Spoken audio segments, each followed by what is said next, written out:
दोस्तों, हर साल बेशुमार लोग पाकिस्तान से यूरोप जाने की कोशिश करते हैं। एक तरीका तो लीगल होता है और यही सही तरीका है, लेकिन एक तरीका गैर कानूनी भी है जिसे डोंकी कहते हैं। उर्फे आम में बाज लोग इसे डंकी भी कहते हैं। इस वीडियो में आप इसी खतरनाक सफर के बारे में जानेंगे। बगैर किसी वीजे के किसी भी मुल्क जाने का ये जो प्रोसेस है, इसे डंकी प्रोसेस का नाम दिया जाता है। पहले इस टर्म को सिर्फ यूके के लिए इस्तेमाल किया जाता था। कई पाकिस्तानी यूके तक इसी तरीके से जाने की कोशिश करते थे। पहले यूरोप के लिए शेंजन जोन में जाते थे। ये 27 यूरोपियन मुल्कों की एक जोन है जहां पर एक शेंजन वीजे की जरूरत होती है। इनमें किसी भी मुल्क का वीजा हो तो बिना दूसरे मुल्क के वीजे के बॉर्डर को क्रॉस किया जा सकता है। हालांकि यूके कभी भी शेंजन जोन का हिस्सा नहीं रहा, लेकिन यूरोप यूके के काफी पास आ जाता है। अलग अलग तरीकों से यूरोप के थ्रू होते हुए यूके घुसने की कोशिश करते थे। कुछ लोग ट्रकों में ट्रेवल करते थे, कुछ गाड़ियों में, और कुछ लोग घंटों घंटों पैदल चलकर ये सफर तय करते थे। पर आजकल लोग इसे डंकी प्रोसेस के जरिए यूके की जगह अमेरिका जाने की ज्यादा सोचते हैं। पाकिस्तान में हजारों वीजा एजेंसीज और कंपनीज हैं जो ये काम करवाती हैं। इन कंपनीज में जो एजेंट्स लोगों को इधर से उधर ट्रांसपोर्ट करने का काम करते हैं, उन्हें डोंकर्स कहा जाता है। लोग अच्छे मुस्तकबिल की खातिर अपना घर तक बेच देते हैं और कई दफा तो अपनी पूरी लाइफ सेविंग इसी उम्मीद पर लगा देते हैं। अक्सर औकात तो ये कंपनीज लोगों को झूठे वादे सुनाकर गुमराह करती हैं और ये कहती हैं कि ना सिर्फ हम आपको बहुत आसानी से अमेरिका तक पहुंचा देंगे, बल्कि आपको ढेर सारी जॉब अपॉर्चुनिटीज भी मिलेंगी। लेकिन रास्ते में आने वाली मुश्किलात को छुपा कर रखते हैं। लोग इन चीजों के बारे में ज्यादा जानते नहीं और इस जाल में फंस जाते हैं। लेकिन आज के दौर में आप चैट जीपीटी के मदद से बगैर किसी पर डिपेंडेंट होने से सब कुछ जान सकते हैं। सारी नॉलेज आप हासिल कर सकते हैं। आइए अब हम बात करते हैं कि आखिर ये सफर किस तरह अपनी मंजिल तक पहुंचाता है। डोंकी के जरिए यूरोप जाने का रूट पाकिस्तान से ईरान है, ईरान से तुर्की और तुर्की से यूनान और फिर इटली है। इस सफर पर रवाना होने के बाद जरूरी नहीं कि इंसान जिंदा भी बच सके। अपनी फैमिली की खातिर पैसे कमाने के लिए ये लड़के अपनी जान पर भी खेल जाते हैं। सबसे पहले तो इस रूट में लड़कों को कोयटा में जमा होना होता है और वहां से इनको ईरान का बॉर्डर क्रॉस करवाया जाता है, जिसे ताफ्तान बॉर्डर कहते हैं। कोयटा से ईरान बॉर्डर तक का सफर भी आसान नहीं होता। लोगों को एक ओपन डाले में बिठा दिया जाता है जिसमें लोग भरे हुए होते हैं। ये डाला दुश्वार रास्तों में इतनी स्पीड से चल रहा होता है कि कई दफा तो अंदर बैठे लड़के नीचे गिरकर जख्मी भी हो जाते हैं। बहरहाल एक जगह पहुंचकर उनको डाले से उतार दिया जाता है। ये लड़के रात वहां ही खुले आसमान के नीचे गुजारते हैं, चाहे गर्मी हो, सर्दी हो या फिर बारिश हो। अगली सुबह इन लड़कों का एक और नया इम्तिहान शुरू होता है। इनको एक खतरनाक और ऊंचे पहाड़ पर चढ़ाई करनी होती है। दरअसल इसी तरह ये ईरान में एंटर होते हैं। ये रास्ता इतना सख्त होता है कि यहाँ जगह जगह इंसानी ढांचे पड़े हुए मिलते हैं।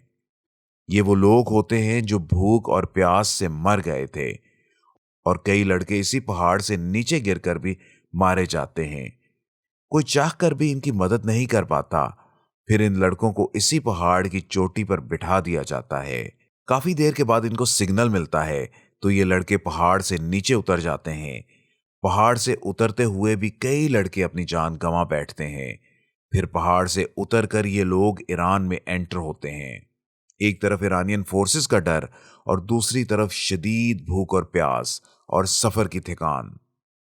यहां से कभी इनको एक डाले में लोड कर दिया जाता है और कभी तो इनको टैक्सी की डिग्गी में छुपा दिया जाता है, जहां एक डिग्गी में तीन तीन लड़के मौजूद होते हैं। यहां सांस लेना भी बहुत मुश्किल हो जाता है। कई लड़के तो इधर ही बेहोश हो जाते हैं। बहरहाल इसके बाद ये लोग ईरान की एक जगह पहुंचते हैं। यहां से रात में इन लड़कों को 4 से 5 घंटे फिर पैदल सफर करना होता है। फिर इसके बाद कई गाड़ियां तब्दील करके ये लोग ईरान के शहर तेहरान पहुंच जाते हैं और वहां से इनको तुर्की का बॉर्डर क्रॉस करवाया जाता है। ये काम भी बहुत मुश्किल है।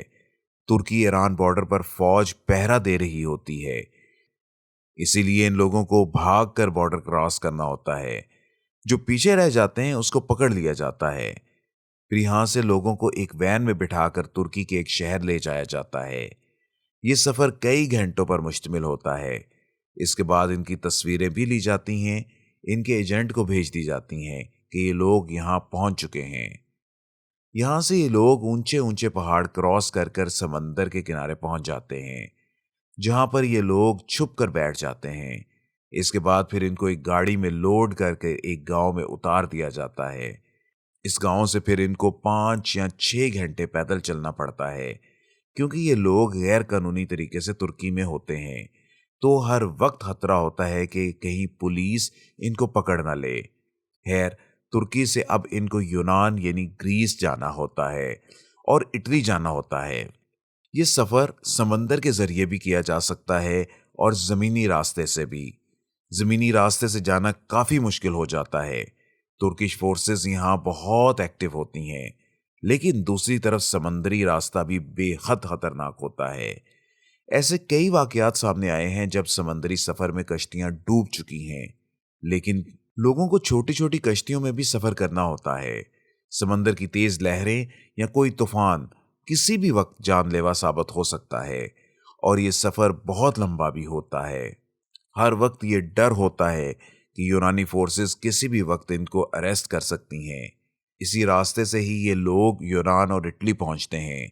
आखिरकार इनका ये मुश्किल तरीन सफर खत्म हो जाता है।